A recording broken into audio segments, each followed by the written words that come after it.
It is Thursday, November 13, 2014, and here are the stories making the headlines for today. President to decide if November 24 will be declared an official national holiday. Director of State Mining Company Grasalco will support a family with a triplet in the district of Brokopondo for a year. New legal jurists or those with less than 4 years experience will not be admitted to judges training. Ambassadors of 8 countries presented their credentials to President Desiree Bouterse, and Caribbean psychologists meet in Suriname. I'm Mondale Smith. Your local news begins now. Now for the local news. President Desiree Bouterse is still to decide if November 24 will be officially declared a national holiday.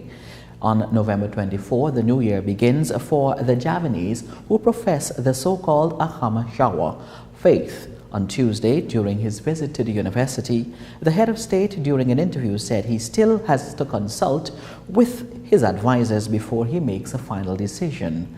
However, local news has learned from the Information Department of the Ministry of Home Affairs thus far that November 24 is not a national holiday. Instead, what has been decided is that October 16, 2015 will be a national holiday.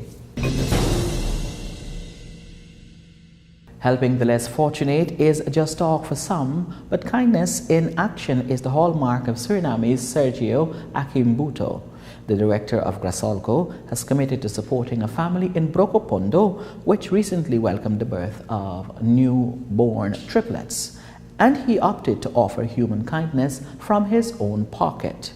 The triplets, consisting of 1 girl and 2 boys, were born on October 14 at the Academic Hospital in Paramaribo. Akembuto often takes initiatives to help individuals from districts where he worked for years. 34-year-old Bianca Edwards, mother of the triplets, has 4 other children under the age of 10, and she lives with an aunt. Apart from offering his personal financial support, Akimbuto plans to approach institutions to further assist on a more permanent basis. Legal Affairs News Now. Newly graduated jurists or those with less than 4 years experience will not be admitted to the shortened judges training. Jennifer Van Dijk Silos, Vice President of RAIO, the Board for Short Judges Training, says that sufficient experience to match knowledge of the law is needed to be admitted to the program. The Board for the Shortened Judges Training was installed on Monday by Edward Belfort, Minister of Justice and Police. Various institutions are represented on the council. The duties of the board include the coordinating of the training of judges, selection of applicants, and identifying members. Approximately 35 applicants have already picked up forms with the intention to register for training.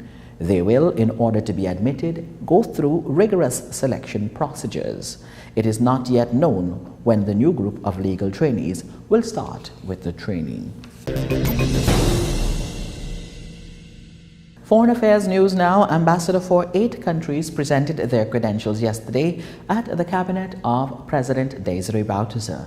This formal ceremony is needed to officially recognize a diplomat as an ambassador. Besides the Netherlands, there were ambassadors representing Spain, Chile, Sri Lanka, Austria, Uruguay, Switzerland, and Turkey.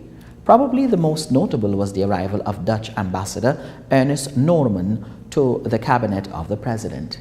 Acceptance of his credentials means that the Netherlands is again entering diplomatic relations on the highest level with Suriname after 2.5 years. Norman's predecessor, Artie Jacobi, was recalled in April 20.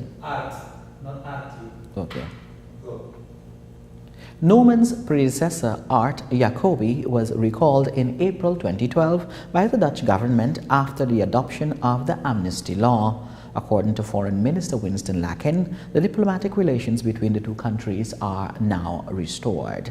The amnesty law will remain a difficult issue for the Dutch ambassador, but in a brief response, he emphasized the importance of diplomacy with the 2 countries that are historically and culturally closely linked. Suriname has not yet appointed an ambassador in the Netherlands, and as such, the country is represented at the highest level by a chargé d'affaires. The theme Unmasking the Past and Claiming Our Future, psychologists and mental health professionals from across the Caribbean are meeting in Suriname. During the 4-day conference, psychologists will address the reality of mental health in the region. As host country for this historical gathering, psychologist Maya Heymans says the government understands the importance of mental health and as such opted to be one of the main sponsors of the conference. The event is an important milestone because one of the results will be a regional body for psychologists. Michelle Blockland, Minister of Health, who opened the conference, said he was impressed by the turnout and noted that it's a privilege for Suriname to host this conference. Education and training of health workers are paramount, and he looks forward to the recommendations of the meeting, which will be useful for Suriname, the region, and by extension, the world. At this conference, the attention of the working group will be focused on psychologists promoting health and wellness of the Caribbean community. The participating countries are the Bahamas, Barbados, Cuba, Dominican Republic, Grenada, Puerto Rico, Trinidad and Tobago, Guyana, Jamaica, Haiti, Martinique, and Suriname. Today, Suriname is scheduled to present a cultural show for the delegates. And with that, we've come to the end of this edition of Local News. I'm Arndell Smith on behalf of Director Michael Ricketts, wishing you a wonderful rest of the day and reminding you to be good Suriname citizens. Bye-bye.